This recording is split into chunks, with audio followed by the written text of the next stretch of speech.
before the people without knees arrived to plunder our land, erode our culture and demean our ways, we were the proud and upright civilization. Since their arrival, we have been told that we were a backward people, notwithstanding the undeniable evidence of civilization presented by Great Zimbabwe. Now our children are made to believe that everything European or Western is progressive and everything African and Zimbabwean is primitive, barbaric and mediocre. In the name of a white God, white goodness and white civilization, everything African was undermined and continues to be belittled to this very day. There's what we call colonial era. Because you're white. You're a boss.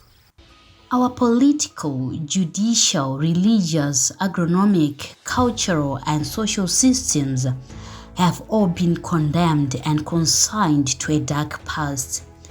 And all of this was aimed at physically, intellectually, and spiritually alienating the African from his or her land, thereby allowing the people without knees to assert total mastery of our bodies, minds, and resources. It is for this reason that Zimbabwe is being punished because we dared to take back our land. It has always been about the land and continues to be about the land.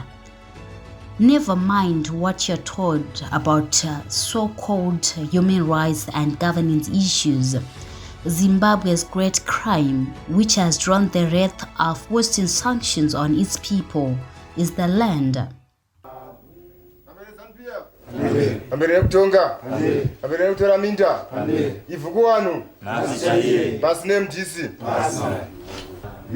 Zimbabwe, wovetira iziva, utitizavira muno inonyika. Zimbabwe. The African people of Zimbabwe were presented with a choice between liberation and the continuation of bondage. It was an easy choice. We chose freedom. There can be no future for the children of Zimbabwe without sovereignty of our land. It is from the land that we draw an understanding of how we ought to live, how we relate to one another, and how we preserve our culture. Tens of thousands fought and died to win back the lost land. In 1979, the United States supported British efforts to bring about and implement the settlement signed at Lancaster House on December 21 of that year, and extended official diplomatic recognition to the new government immediately after independence as the Republic of Zimbabwe. A resident embassy was established in the then Salisbury on Zimbabwean Independence Day, April 18, 1980. The first U.S. ambassador arrived and presented his credentials in June 1980. Fast forward to July 1986, the U.S. government threatened to discontinue future bilateral aid to Zimbabwe as a result of a continuing pattern of what the U.S. government alleges were uncivil and undiplomatic statements and actions by the government of Zimbabwe in the United Nations and elsewhere. In a sense, the United States was already declaring its opposition to Zimbabwe's principled support for sovereignty and equality. Since then, the United States has taken a leading role in fighting Zimbabwe.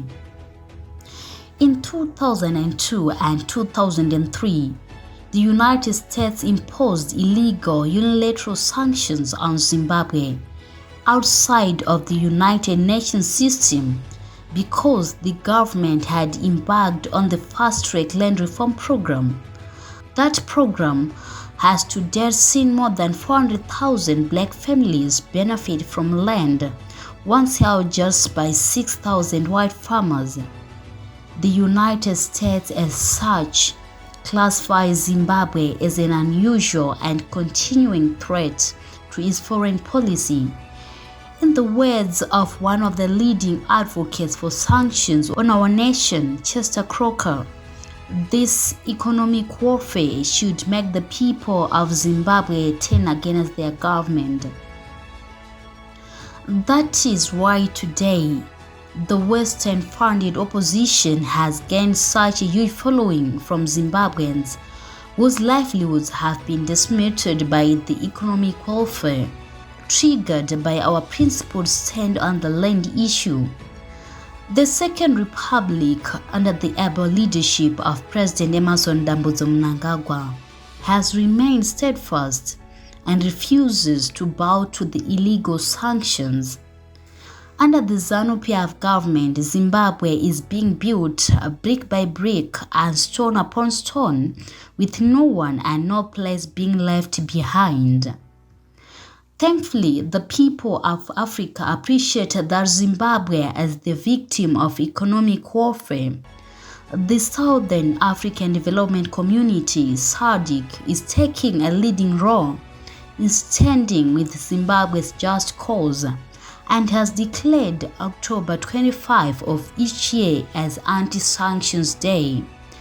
This SADC Anti-Sanctions Day presents us all with an opportunity to reaffirm our commitment to justice and equality. Long live Zimbabwe!